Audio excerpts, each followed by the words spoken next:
Hello, my dear friends. Welcome to my channel Sleepy History. Before we begin tonight's story, please tell me in the comments, where are you watching from? And what time is it there right now? I love seeing sleepy souls from all around the world. And hey, don't forget to like the video, subscribe if you haven't already, and leave a little comment, even emoji, to let me know you're here. Now, let your body relax. Lie down on your bed. Turn off the lights. Close your eyes. Take a slow, deep breath in, and gently let it out. Let go of the day. Let go of all thoughts. Just be here with me in this quiet moment. And as we begin tonight's journey into history, let your mind drift. Let your body rest. And slowly, gently, fall asleep with the story. Hello everyone. Tonight we explore a story wrapped in shadows and stone. Before marble cracked and temples dimmed, a boy was born beneath a dying republic's breath. The eagles still soared, but the Senate whispered. Rome would crown him, praise him, and come to fear him. His hands were never meant for power yet. Power came all the same. His name was Tiberius. Rome, 42 BCE. The city breathed in marble and bled in silence. Amidst the slow collapse of the Republic, a child opened his eyes not to fanfare, but to tension. His name was Tiberius Claudius Nero, born to Livia Drusilla and her husband Tiberius Nero, a man of stern ideals and fading influence. In a house shaded by olive trees on the Palatine Hill, Tiberius came into a world on edge. The Republic was dying, and the air was thick with civil war. His father, loyal to the old ways, fled with his family when Octavian the future, Augustus, clashed with Mark Antony. They wandered from Rome to Sicily, then to Greece, caught in the crosswinds of shifting power. His first memories were not of comfort, but of flight-off ships rocking on uncertain seas, of whispers by torchlight, of soldiers in narrow corridors. Yet Livia held him with calm hands, weaving lullabies from Latin verses. In those earliest years, Tiberius became quiet, observant. Even as a boy, his gaze seemed older than his age, his silences deeper. He did not laugh easily. The world he entered was filled with broken statues and broken promises. Rome had crowned many and buried many more. But none yet knew that this quiet child, wrapped in a mother's arms, would one day rule what was left of it all. And so, under the fading sun of the Republic, the boy with the shadowed eyes grew. The days passed, like soft sand slipping through Roman fingers. Tiberius grew tall, solemn, and unblinking. By age 7, he walked with the stride of someone who listened more than he spoke. He did not laugh with the other children, nor cry when others did. Instead, he watched. In the temporary home his family made in Smyrna and later in Rhodes, he studied the elders' faces, the cracks in statues, the echo of Latin prayers in foreign temples.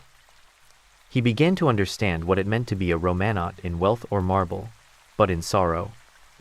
The republic that raised Cicero was falling into dust.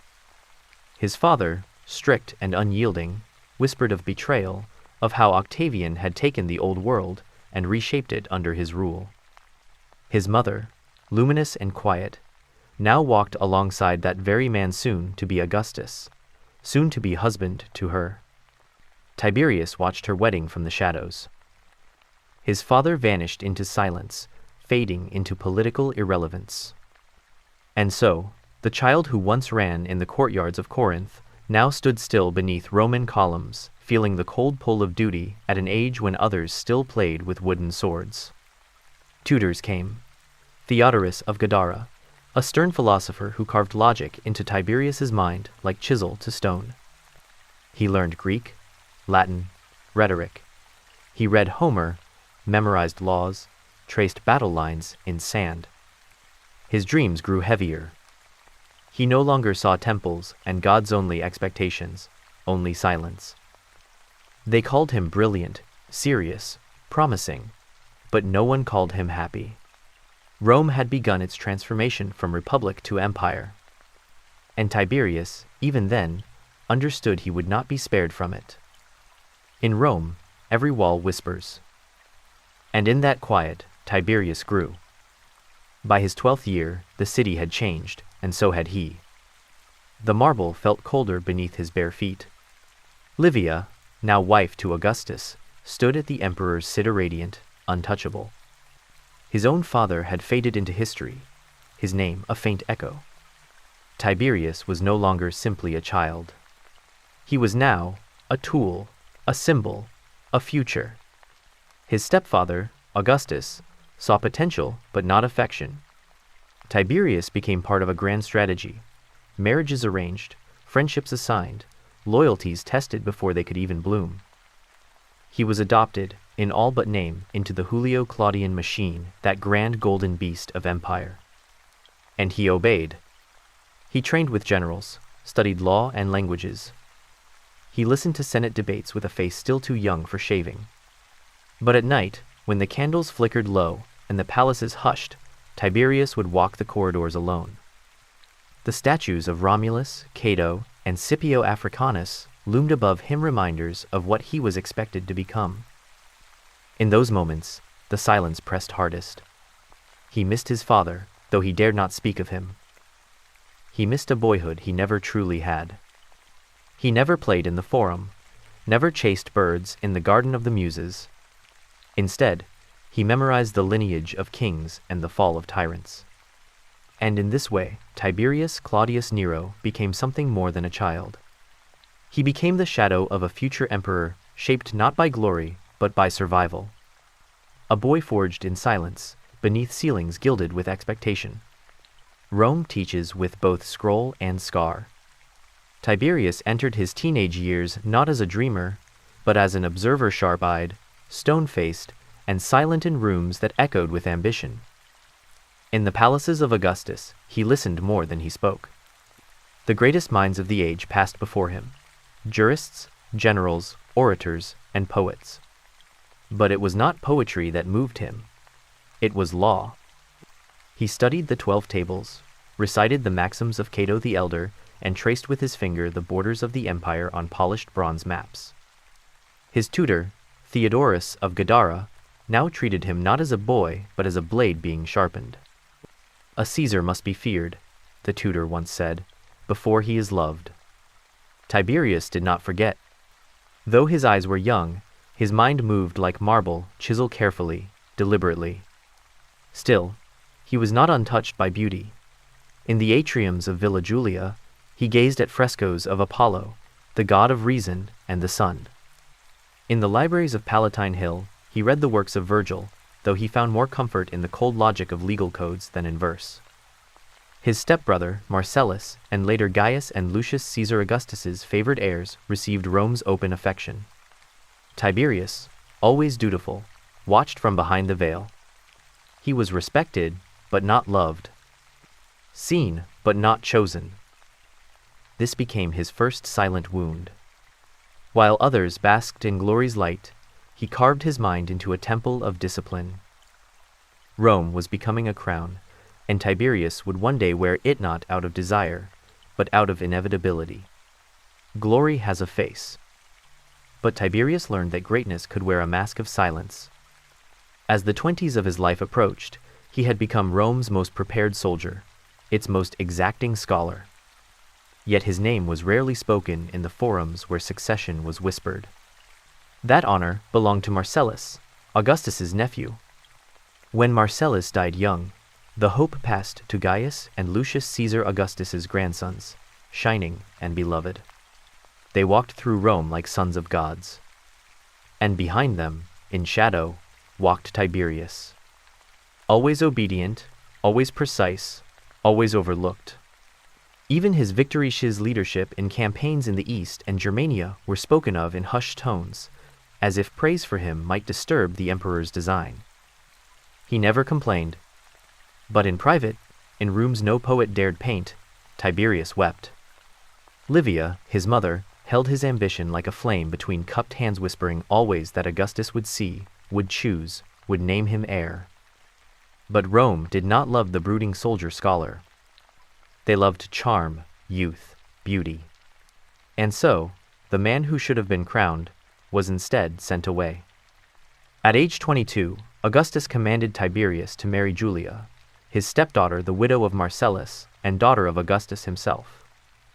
She was beautiful, sharp-tongued, and indifferent to Tiberius. He, still grieving his first true love, Vipsania Agrippina, obeyed. But his heart broke. The memory of Vipsania, gentle, kind, the only soul who ever saw him, never faded. On the day Tiberius was forced to leave her, Rome said he did not cry. But servants later found his writing table soaked with tears. He fulfilled his duty. He married Julia. He raised Augustus's hopes. But inside, the unseen son became a man of marble. Duty would guide him, but never joy. Rome turned its face. And Tiberius, tired of being tolerated but never loved, turned his back. At 35, without rebellion, without scandal, he vanished. He left behind his titles, his command, his place beside Augustus. The reason? Officially, rest. But in truth, it was exile. Rhodes became his retreat. A place of marble columns, soft sea winds, and empty praise. There were no triumphs to march in, no senate to nod in silence. Just waves, just wind, just quiet. Here, Tiberius walked among philosophers rather than generals.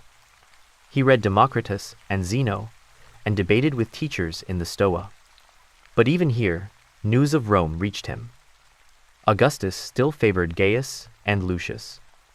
Julia, his wife, in name only, became infamous for her lovers and scandals. Tiberius, shamed by her, said nothing. The world whispered. He was never meant to rule, they said. He's a shadow.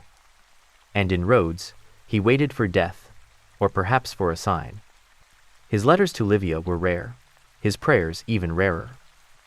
But at night, staring into oil lamps in a silent villa, he would whisper to no one, "If Rome does not want me, let it forget me." He walked the shores barefoot. He taught children philosophy. He slept without guards. But the son of an empire cannot remain hidden forever. In AD 2, the unthinkable happened. Gaius died of wounds in Armenia. Lucius, months earlier, from illness. Rome turned its face again, and this time it searched for the one it had cast away. Letters came, first polite, then pleading. At Livia's urging, and Augustus's reluctant command, Tiberius returned. But something inside him never came back. The sea had taught him silence. The betrayal had taught him distance. He would serve Rome. But never again would he belong to it. Rome saw marriage as a tool. But for Tiberius, it became a wound. He was only 19 when he married his first wife, Vipsania Agrippina, the daughter of Marcus Agrippa, Augustus's most trusted general. She was gentle, kind-eyed, and spoke softly of gardens and dreams. Tiberius, always reserved, had not known laughter until her. She brought it to him like sunlight through a colonnade. Their marriage was peaceful. No scandals, no rumors. Just quiet walks, shared books, a son named Drusus Julius Caesar. And then, Augustus changed everything. In a move to bind his bloodline tighter, he forced Tiberius to divorce Vipsania and marry his own daughter, Julia the Elder. Julia, once married to Tiberius's beloved half-brother Marcellus, was dazzling, loud, and politically cunning. She had no love for Tiberius. A had no desire for her. And yet, in the marble halls of empire, emotion had no vote. Tiberius obeyed. On the day he left Vipsania, it is said they crossed paths only once more on a quiet Roman street. She looked at him, confused. And Tiberius broke. He followed her in silence, eyes full of pain. His guards had to pull him away. Augustus, alarmed by the scene, forbade them from ever meeting again. Julia bore Tiberius no affection. She took lovers, threw decadent feasts, and mocked him openly. He responded with silence colder than steel. The marriage rotted like spoiled figs in summer heat. Their rooms grew farther apart. So did their words. Tiberius, humiliated, sought refuge in the provinces. He buried himself in military duty, far from Julia, far from gossip, far from himself. And yet, some nights, while in distant camps, he would take from his tunic a worn token, a tiny carved rose Visalia once gave him. He would press it to his lips, and remember a world where love was not a law. He never stopped loving her, and never forgave Augustus for taking her away. When love betrayed him, Tiberius sought the company of legions. Their loyalty did not demand smiles. Their silence never mocked him. After the collapse of his marriage to Julia, Tiberius did what came easiest: he fled. Not as a coward, but as a soldier. Between 6 BC and 2 AD, he buried himself in Rome's outer provinces. Pannonia, Dalmatia, the banks of the Danube, cold, wind-bitten lands where duty marched in iron rhythm. Here, Tiberius commanded with a mind sharp as a spear's edge. He drilled the legions by moonlight. He shared their bread, their mud, their silences. Among the 13th and 15th legions, he became known not for charm, but for discipline. They said he never smiled, but they also said he never lied. While Julia danced in Rome, Tiberius slept on stone slabs, wrote letters to no one, and watched snow gather in the folds of his cloak. His tent was filled with maps, not laughter. His soul hardened like bronze in frost. But even war cannot fill the absence of love. And in the spaces between campaigns, he grew more quiet, more distant, more ghost than man. He spoke rarely. He dreamed of Vipsania in moments too brief to catch. And still, he served. In Germania, he built roads and forts. In Illyricum, he crushed uprisings with precision. The Senate praised him. The people whispered his name. Augustus remained silent. Julia remained wild. And Rome remained far away. In time, soldiers noticed he began speaking to statues at night of Mars, of his father Drusus, of gods that offered no reply. Yet even in grief, he never faltered. When a rebellion rose in Dalmatia, Tiberius led the charge himself, helmet streaked in ash, shouting through frozen winds, eyes aflame not with hate, but memory. Memory of what he lost, and what he could never have again. By 2 AD, the wildness in Julia became too public. Her lovers were named, her scandals etched on Rome's walls. At last, Augustus acted. He exiled his daughter. Tiberius, still far away, said nothing. But that night, he burned a letter by candlelight. No one ever knew what it said. Some say it was to Julia. Some say it was to Vipsania. He never married again. He returned, not for love, not for joy, but because duty, like Rome, never dies. By the year 2 AD, Augustus had begun to look toward the horizon. His chosen heirs Marcellus, Agrippa, and Gaius and Lucius Caesar had all perished, one by one. His dynasty, so carefully arranged, crumbled like old marble. Only one figure remained, the quiet, reluctant shadow called Tiberius. And so, after years in exile, he was recalled. He entered Rome not as a conquering hero, but as a quiet figure in a dark cloak. The streets did not cheer. The statues did not shine. Only the cold, familiar wind welcomed him. Augustus adopted him formally as his son. He was now Tiberius Julius Caesar. But the crown came with poison. He was named heir not out of love, but of necessity. Julia, his once wife, now died in permanent exile, her laughter forever silenced on a desolate island. Vipsania, remarried, never saw him again. Tiberius took no wife, no lover, no joy. He became a vessel for power, not passion. Rome noticed. His eyes no longer lit when people spoke. He rarely attended feasts, and when he did, he ate in silence. His son, Drusus the Younger, began to take more active roles in politics, full of the fire Tiberius had lost. He loved the boy, fiercely but distantly, the way a soldier might love a city he once conquered, but never entered. In AD 4, Tiberius was granted tribunician power for 10 years. The Senate bowed. The laws bent in his name. And still, he wore the title like a shroud. He was no Augustus. He was not loved. But he was inevitable. When Augustus finally died in AD 14, the people wept. But Tiberius wept alone. At the emperor's funeral, he stood at the front of the crowd, face unmoved, eyes dry, the laurels heavy on his brow. He was now emperor of Rome, princeps, ruler of all the known world. But in that moment, Tiberius felt nothing but cold.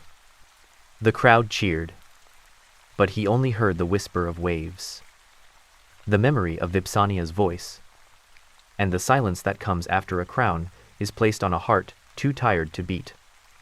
The year was AD 14. The Senate trembled in marble silence. The body of Augustus lay in state beneath perfumed veils. Tiberius stood before them, all cloaked in mourning, crowned in silence. "I do not seek this power," he said. But he did not refuse it. The Senate begged. The soldiers waited. And the empire listened. With carefully measured reluctance, Tiberius accepted the purple. But it was not a celebration. It was an obligation. And so began the reign of a man who never desired to reign. He did not charm the people. He did not flatter the Senate. Instead, he worked. Relentlessly, precisely, without joy. He respected law, preserved traditions, never sought worship. But behind his formal calm, suspicion festered. He trusted few only: Sejanus, the ambitious commander of the Praetorian Guard, who would soon worm his way into the core of Rome's power. Tiberius promoted Germanicus, his charismatic nephew, hoping the people would adore him instead. They did. Too much. Tiberius watched from behind palace curtains as crowds chanted Germanicus's name instead of his own. Was this loyalty or rebellion? He could not tell. His early reign was marked not by bloodshed, but by slow erosion. His speeches were brief, his face unreadable. He refused excessive games or spectacles. He reined in imperial spending. He respected republican form, but hollowed its heart. Rome obeyed. But Rome did not love. In time, Tiberius grew tired of the city's venom. "Let me rule from afar," he said. And he withdrew to Capri, the Isle of Goats and gods, away from the Senate, away from eyes, away from everything. But Rome does not sleep when emperors vanish. In the shadows, Sejanus moved. In the streets, the people whispered. And Tiberius watched it all from marble balconies, cloaked in sea wind and silence. He was loved. Tiberius was not. His smile lit forums. His victories stirred the legions. He was everything Rome desired and everything Tiberius feared. His name was Germanicus, and his death would shatter the soul of the empire.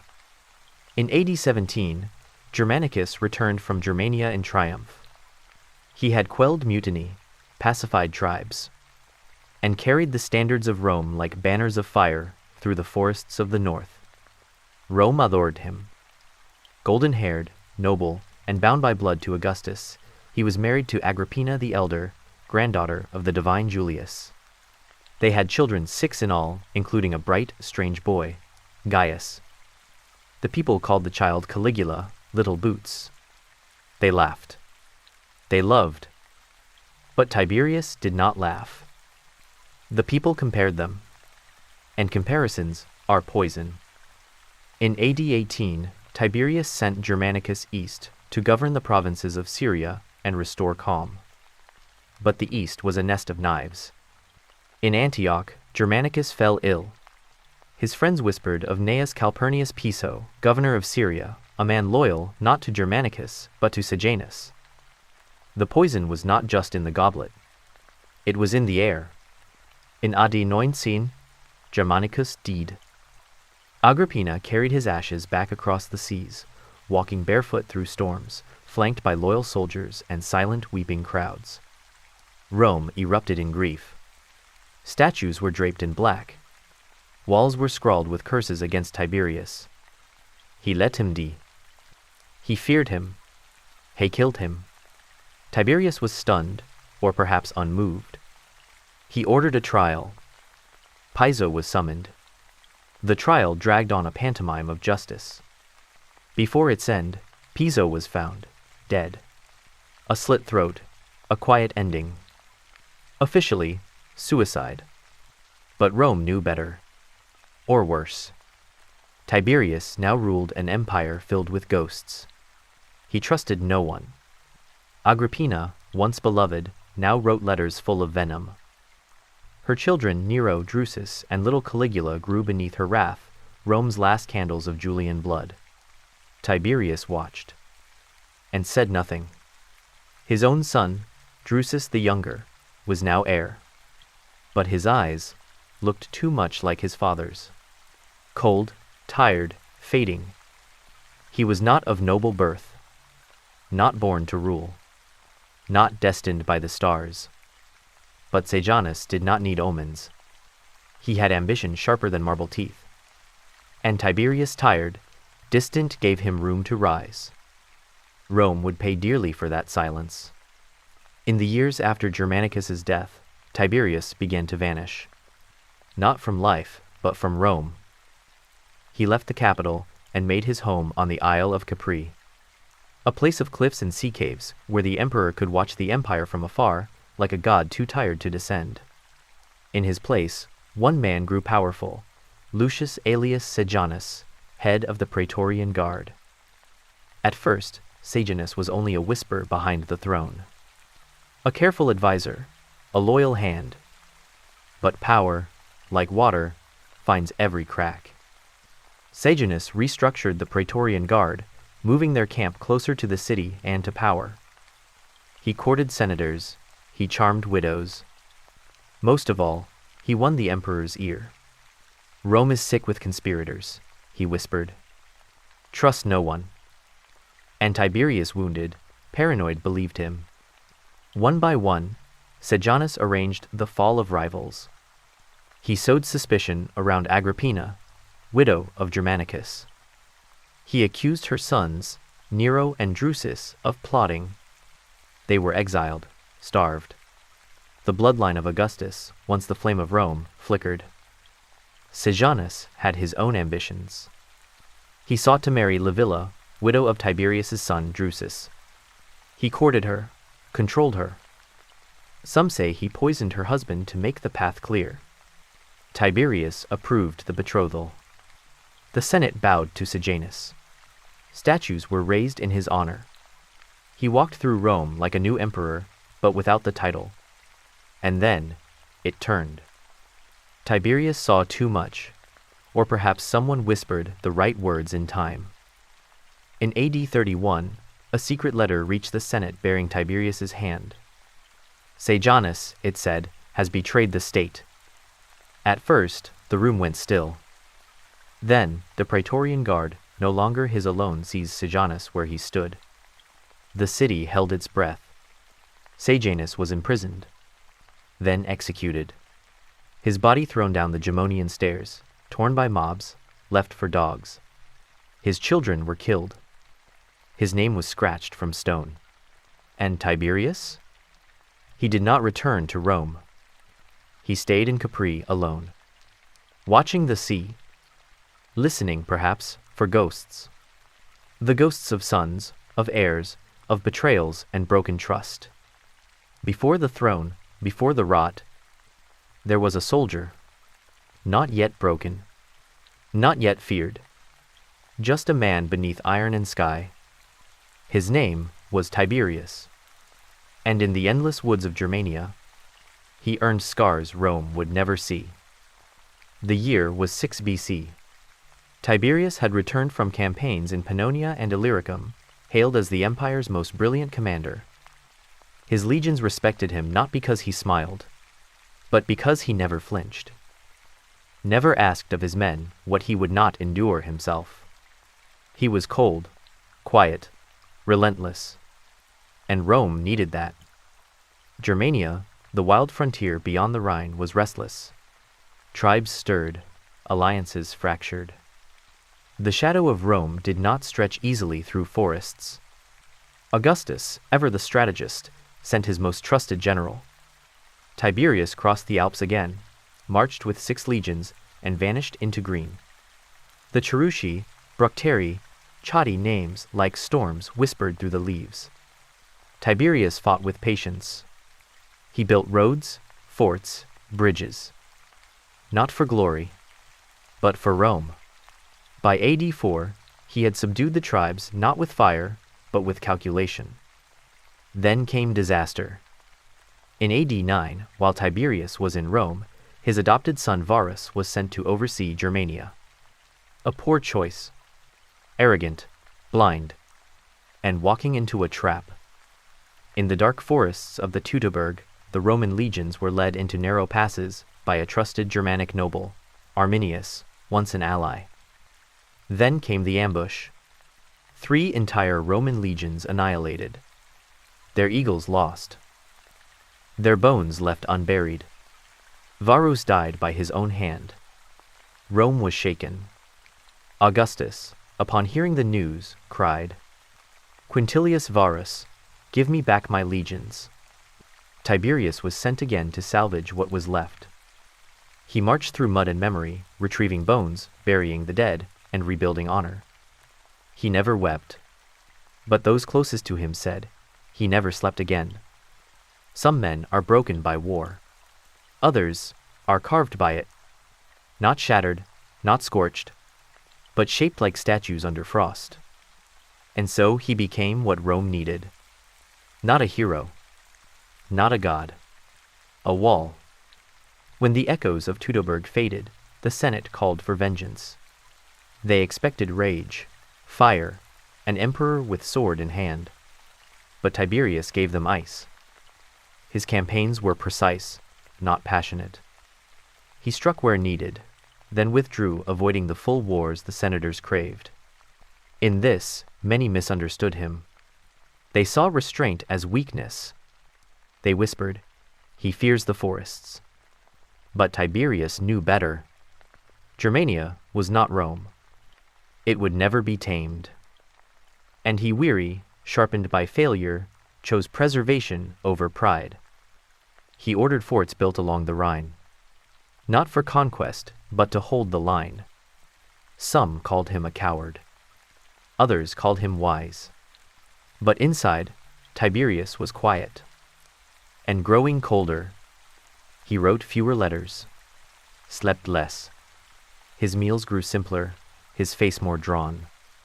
In private, he stared at maps longer than men. And his only company was the sound of wind over distant rivers. In AD 12, the legions of Germania were stable once more. The Rhine fortified. The threat pushed back into the trees. Rome sighed in relief. But something in Tiberius, some fire once carried from the fields of Thrace, from the marches through Illyricum and the Danube, had gone out. And so he returned to the city, not to celebrate, but to serve. In silence. A wall does not boast. It simply holds. Trumpets called him home, but he did not run to meet them. He walked slow, thoughtful, burdened. For every victory he brought Rome. He left behind a piece of himself. The city cheered, but Tiberius did not smile. The year was AD 12. Tiberius returned to Rome, older now, his hair streaked with gray, his eyes colder than the marble that lined the Forum. Augustus, still living but fading, greeted him not as a soldier, but as a successor. Rome did not know it, but this was their next emperor. Crowds gathered, cheering his name. Tiberius, victor of Germania, restorer of honor. But inside, he recoiled. He had never loved the mob, never craved their chance. He was a man of order, not spectacle. At Augustus's side, he accepted honors. A triumph was offered. He declined. The legions who died in Teutoburg were still fresh in his mind. He would not parade. Instead, he walked through the Via Sacra with quiet steps. No crown, no chariot. Just the weight of Rome pressing into his shoulders. That same year, Augustus named him co-ruler in all but title. The transition had begun, and in AD 14 it ended. Augustus died. Rome wept, then looked to Tiberius. And Tiberius, after years in the shadows, sat beneath the purple drape of power, not with joy, but with resignation. I am not Augustus, he whispered, but I will serve Rome as he did. Yet even in power, Tiberius remained distant. He rarely appeared in public. He delegated freely. And while statues were raised, he often passed them by without looking. The war had never ended for him. It had simply changed shape. They placed the laurel upon his head, but he felt only its thorns. Not the glory of Augustus, not the ambition of Caesar, but a cold, coiled burden that tightened with every breath of power. This was not the beginning of rule, but the slow unraveling of a man. In AD 14, the Senate named him Emperor Tiberius Caesar Divi, Augusti Filius Augustus, son of the divine Augustus. But Tiberius hesitated. He stood before them, head bowed, hands folded. If Rome believes I am worthy, then I will serve, he said. But many noticed. He never said he wanted the role. Already his reign began in doubt. Not doubt from others, from within. His first acts were careful. He kept Augustus's advisors, respected the Senate, maintained the illusion of republic. But behind the curtain, his control was absolute. The provinces from Egypt to Hispania, Syria to Gaul awaited his word. And when mutinies broke out in Pannonia and Germania, it was his own blood, Drusus the Younger, who led the legions back to discipline. The army feared him. The Senate grew cautious. And Tiberius, once the silent soldier, became a master of state. He reformed tax codes, bolstered the treasury, and oversaw vast public works. Temples restored, aqueducts extended, and the Temple of Concordia adorned with new frescoes in his name. But he remained distant, appearing rarely, speaking little. His face on coinage looked stern, not triumphant. He wore the crown like iron. And soon whispers began. Does the emperor trust no one? The answer was yes. Not the Senate, not the mob, and perhaps not even himself. The sword was sheathed, but the dagger had only just begun. His name was Sejanus, and he bowed low, as all traitors do. In the chambers of power, one man ruled Rome, and another ruled the man. While Tiberius labored to wear the crown with discipline, one figure rose from the shadows, Lucius Aelius Sejanus. Born of the equestrian order, son of a commander, Sejanus was not noble by blood, but by cunning. He became praetorian prefect, head of the emperor's personal guard. It was Tiberius who appointed him, and slowly Sejanus tightened his grip, not on the empire, but on Tiberius himself. The guards, who once patrolled the outskirts of Rome, now camped in the city, their loyalty not to the Senate, but to the prefect. Sejanus whispered advice in the emperor's ear. Trust no one, not even your own blood. And Tiberius listened. The emperor, weary of plots, withdrew further, appearing only when necessary, delegating more, spending hours in silence on the Palatine Hill, away from the roar of Rome. Sejanus filled the gap. He punished enemies of the state, orchestrated trials for treason, and saw rivals disappear quietly, without blood, but with finality. Senators feared him. Citizens bowed before him. Statues were raised in his name, an honor rarely granted to one who was not emperor. And in AD 23, when Tiberius's son, Drusus the Younger, died suddenly of illness, some whispered Sejanus had a hand in it. The emperor broke.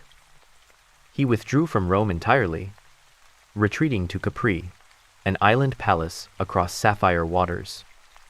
And there, far from the Senate's eyes, Sejanus ruled in all but name. He ruled from the shadows, until the shadows turned on him.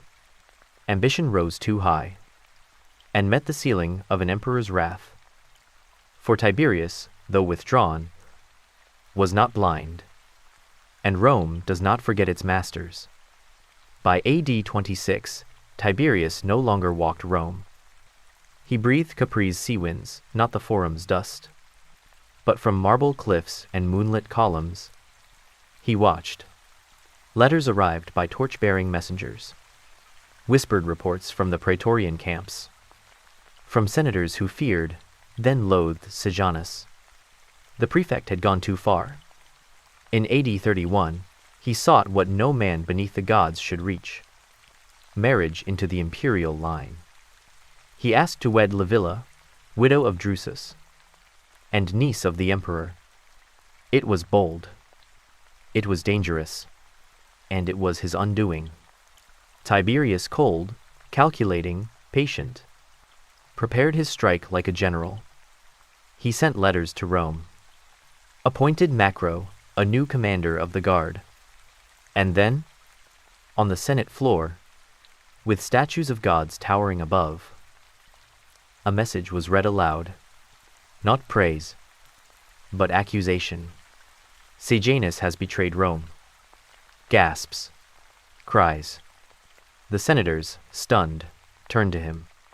Sejanus, onceadored, was stripped of his rank, dragged from the curia, executed that night on the Gemonian stairs. His body lay rotting, picked by crows, spat on by those he ruled. His statues were pulled down, names scratched from stone, his memory cursed by decree. Tiberius watched from afar, not with joy, but with the grim calm of a man who had lost too much to smile. On the cliffs of Capri, where waves crushed against stone-like time upon memory, an impasse set, far from Rome, but never far from danger. For the deeper one retreats, the louder the echoes of betrayal become. Capri, a paradise of marble villas and sapphire sea. But for Tiberius, it became a fortress of suspicion. After Sejanus's fall, the emperor trusted no one. Not the Senate, not his commanders, not even his kin. Messengers came and went under torchlight. Each scroll read behind heavy drapes. Each visitor watched from behind latticed windows. The Villa Jovis, his mountaintop palace, stood like a white eagle's nest above the waves. Servants whispered of secret passages, of spies among slaves, of dungeons carved beneath the marble halls. Tiberius wrote thousands of letters, some filled with orders, others with accusations. Rome felt his hand, though his sandals never touched its stone again. He summoned governors, then banished them, summoned nobles, then executed them. Informants flourished. A single word could mean ruin. A misplaced glance could mean exile. And the Senate, now hollowed and trembling, obeyed. Among the few he kept near him was Macro, the new praetorian prefect. Loyal, for now, and Caligula, the son of Germanicus, a boy of masks. He laughed, he pleased, he waited. Tiberius watched them all. His thoughts darkened with time, his memories stained by betrayal. Even the sea, once a comfort, now sounded like murmurs from the deep. He walked his colonnades alone, draped in white, face gaunt, eyes always turned behind. Sometimes, they say, he spoke to shadows, other times to the dead. Kinship is a fragile crown. One drop of poison, one whisper in the dark, and it shatters. Tiberius did not fear foreign blades. He feared family. His bloodline was once a tangle of power and promise. The Julio-Claudian house, woven through with the might of Augustus, the fire of Livia, and the shadows of men who died too soon. Drusus, his beloved son, had been lost years before, perhaps poisoned. His grandsons through Germanicus, Nero, Julius Caesar, and Drusus Caesar, had once stood as heirs, bright as marble in morning light. But Sejanus had accused them. And now? They were gone. Dead. Quietly, cruelly. Tiberius had no heir he trusted. But blood still pulsed in Rome. Agrippina, the elder, widow of Germanicus, proud, relentless, had stood against Sejanus. For that, she had been exiled to Pandateria, a barren island where she starved slowly, cursing the emperor with each breath. Her children? Some died in dungeons, but one remained. Gaius Julius Caesar, Caligula. Tiberius brought him to Capri. To observe, he claimed, but it was to test him. For 2 years they coexisted, Caligula playing the obedient grandson. He smiled. He listened. He learned. He did not protest the deaths of his family. He did not question the whispers in the halls. And so, Tiberius began to favor him, even adopted him, alongside a lesser-known grandson, Tiberius Gemellus. 2 possible heirs, but only one throne. Meanwhile, Rome held its breath. The people still remembered Germanicus, and they watched his son with quiet hope. The Senate, weakened and weary, feared a mad emperor, feared both successors. But Tiberius, high on his cliff, no longer asked for Rome's thoughts. He had chosen, but not fully, for even in his final acts, Tiberius could not love fully, nor trust completely. He set 2 flames to burn, to see which one the gods would spare. Not all monsters wear crowns with pride. Some wait beneath them, quiet, laughing, watching, until the final breath leaves the old king's lips. And then, they rise. In the final winters of his reign, Tiberius grew brittle as old marble. His face sagged, his body thinned, but his mind remained sharp, sharp as suspicion, sharp as death. The Villa Jovis grew colder. The wind came through broken shutters. Tiberius no longer walked the halls. He was carried. His eyes turned glassy, watching faces for betrayal. Macro, the Praetorian prefect, now whispered to Caligula, not the emperor. Whispers turned to schemes, and schemes turned to readiness. Tiberius Gemellus, the other heir, was young, too young, and so, behind fading columns and echoing halls, the final game began. In March of the year 37, Tiberius took to his bed. They say the wind howled that night. Doctors waited, guards loitered, and Caligula watched. When the emperor stilled, his breath gone, his hand limp, a hush fell over Capri. But then, Tiberius moved again. One final breath. One final flicker. The servants gasped, and it is whispered that Caligula ordered him smothered, with his own bedding. Quiet. Efficient. Rome would never know. But Macro did, and so did the gods. And thus, at the age of 77, the Emperor Tiberius died. Alone, on a cliff above the sea. No mourners, no tears, only wind, and the sound of sandals hurrying toward power. His body was returned to Rome, laid in a gilded litter, draped in purple, face covered in wax. The people watched in silence. Some mourned, but many rejoiced. For Tiberius had ruled not as a father, but as a shadow, and now the sun returned, in the form of a smiling young man, Caligula. His name was spoken in whispers, but his works rose in stone. Tiberius did not build to be adored. He built to endure. Beneath fear, he carved order. Though Augustus had adorned Rome in marble, Tiberius chose restraint. His buildings were fewer, but precise. Enduring like the sea walls he strengthened. He did not love statues of himself. He refused triumphs. The empire, he once said, needs shepherds, not gods. But still, his rule left marks. In Dalmatia, he rebuilt fortresses after taming the Pannonian revolt. In Capri, the Villa Jovis rose, a palace not just of luxury, but surveillance, towers, cisterns, secret passage, built into cliffs like a king watching the waves. And in Rome, he completed the Temple of Concord, begun by Augustus, a symbol of unity, even as discord grew behind its doors. Yet perhaps his greatest legacy was not in marble, but in ink. The Lex Julia and Lex Papia Poppaea, strengthened under his hand. Laws of marriage, morality, and family. He reformed the treasury, making it more accountable to the Senate. He balanced Rome's economy with a frugal hand that even his enemies respected.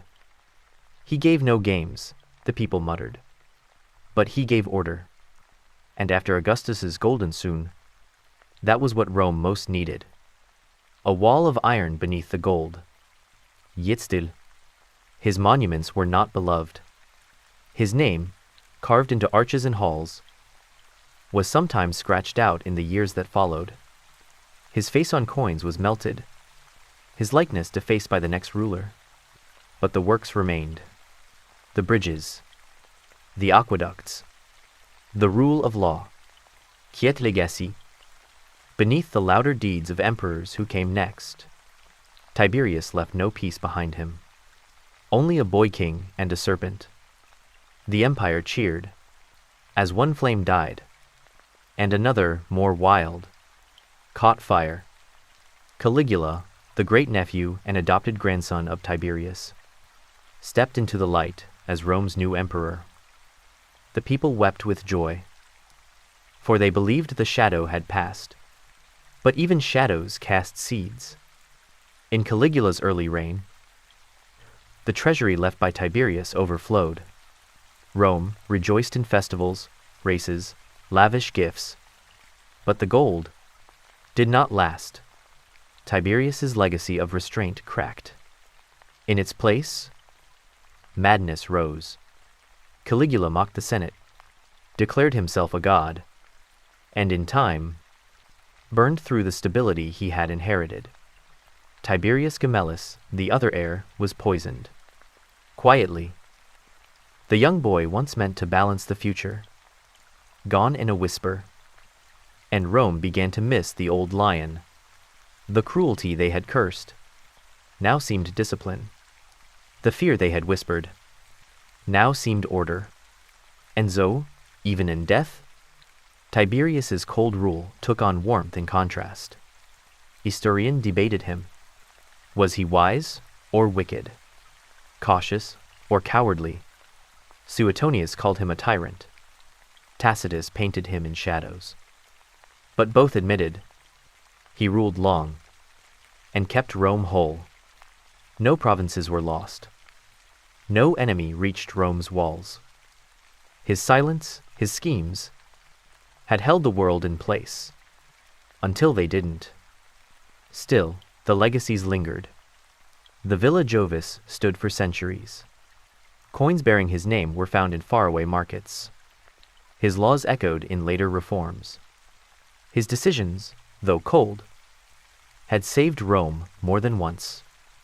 In the vacuum of greatness, even the quiet seemed grand. And thus, Rome began to remember him. Not as a man, but as a warning. Time does not praise in haste, nor does it forget in kindness. But stone endures, and scrolls remember.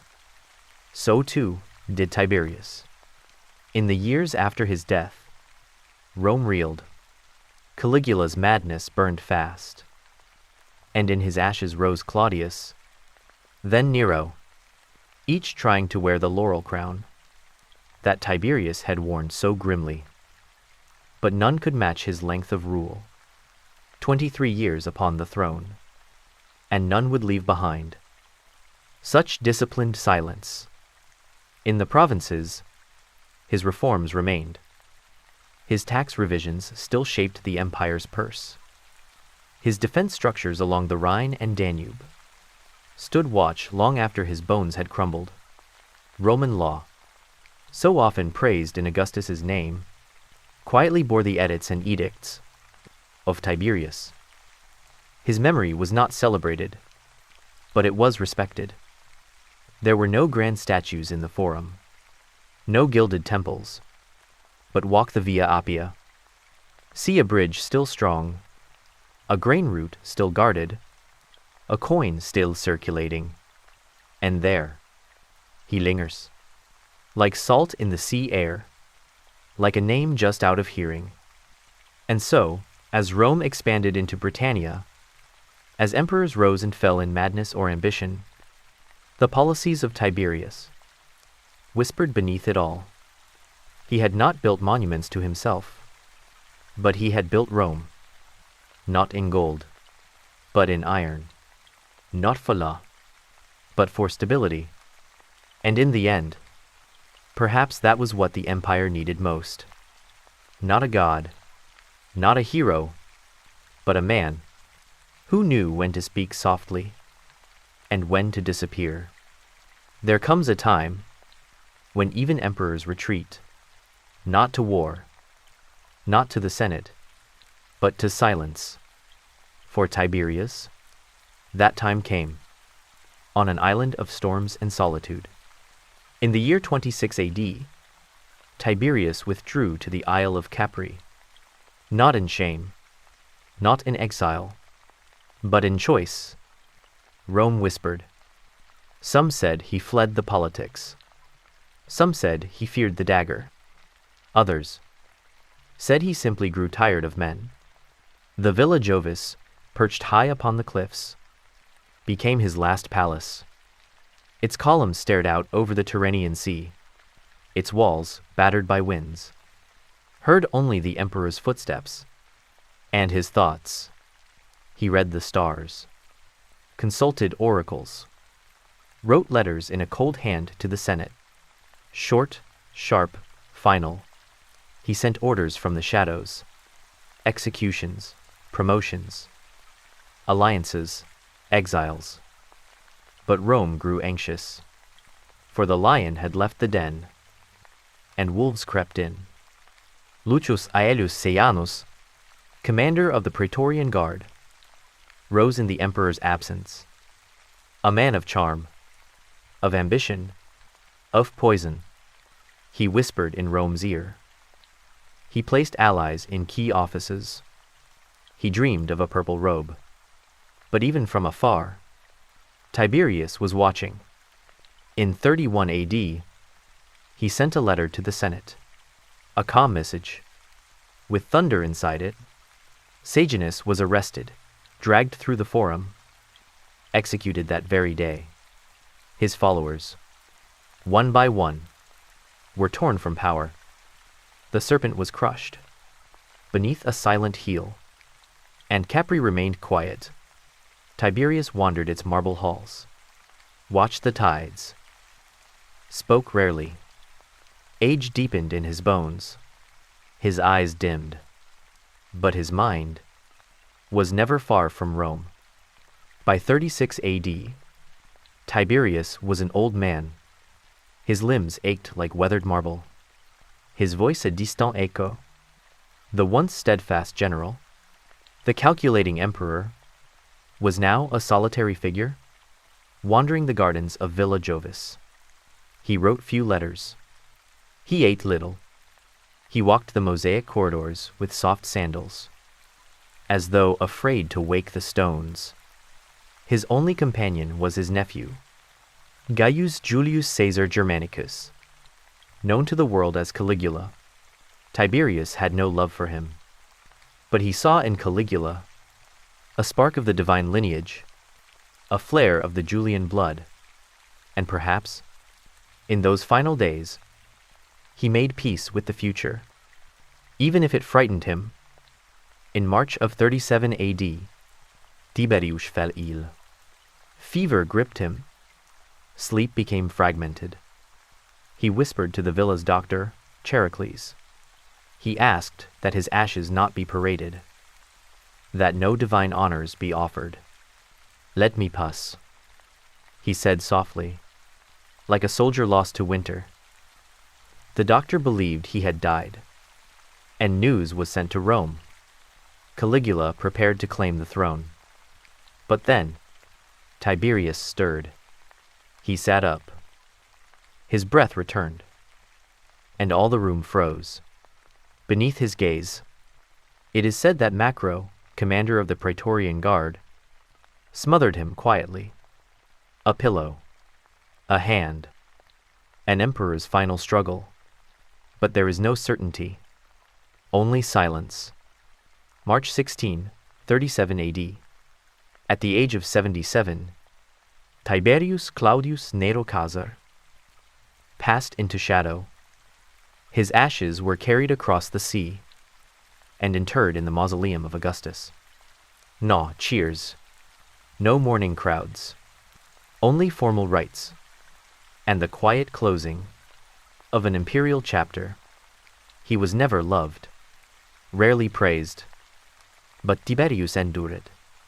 He stood among the ashes of the Roman Republic and became its last whisper. In Rome, there were no parades, no weeping crowds beneath the forum's arches. His name was spoken softly, if at all. Caligula took the purple robe before the old man's ashes had cooled, and with him came laughter, indulgence, madness, a world away from the cold, calculating reign of his predecessor. Statues of Tiberius were not toppled, but they were quietly forgotten. His laws remained. His reforms survived. But the man himself?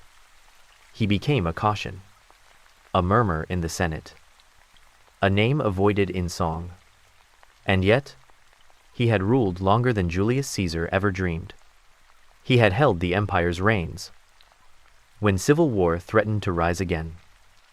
He had punished betrayal, preserved the treasury, kept the borders strong. Still, Rome never forgave him.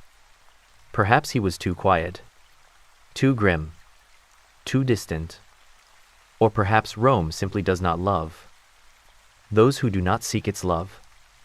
But if you go to Capri and climb the ruined stairs of Villa Jovis, you may still hear the wind whisper his name through broken marble halls. Not the monster Rome painted, not the tyrant some feared, but a man who bore the weight of Caesar's legacy and walked alone beneath it.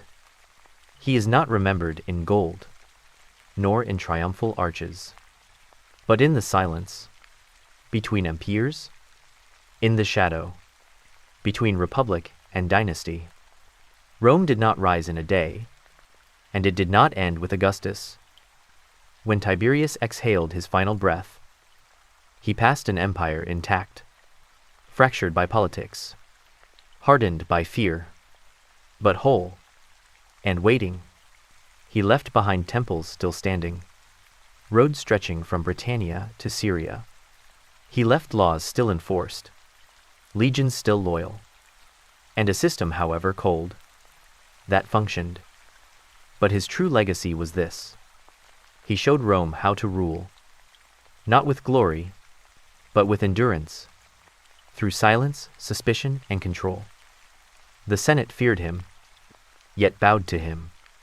The provinces grumbled, yet obeyed him.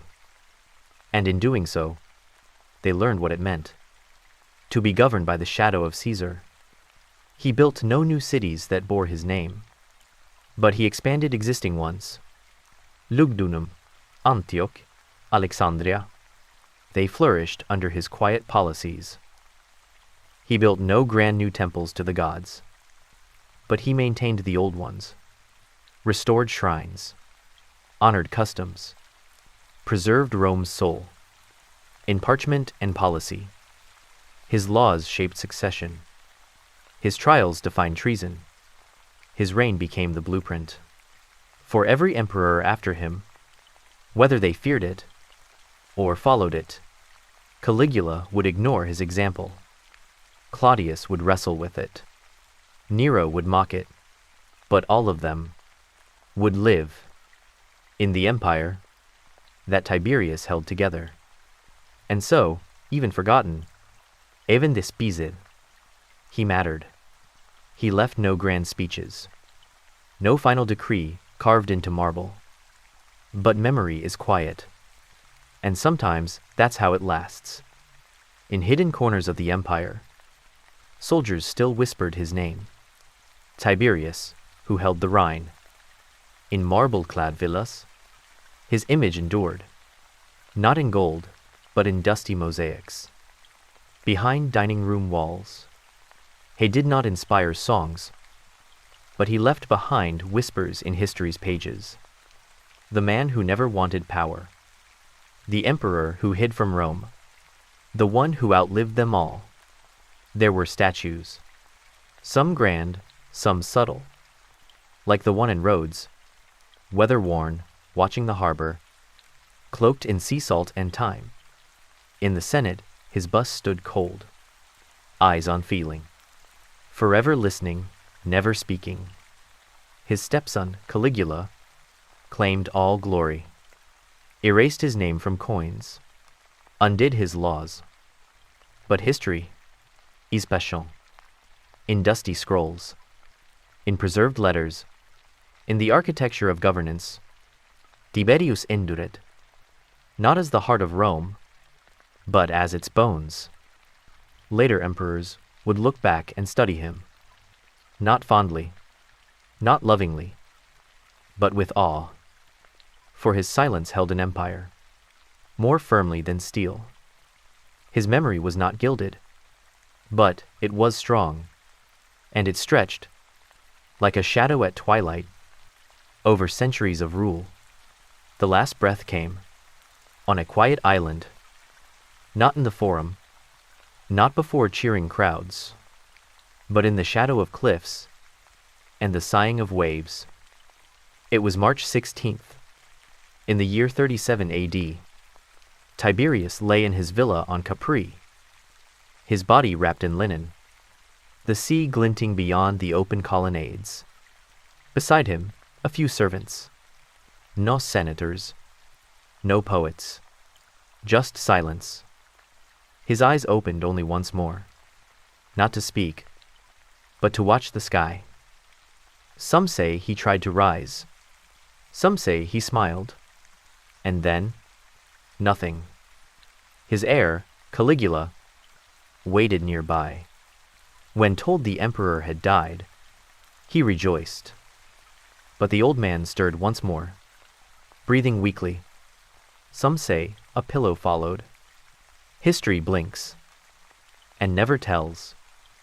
His ashes were placed in the mausoleum of Augustus, among emperors, but his name was not welcomed with pride.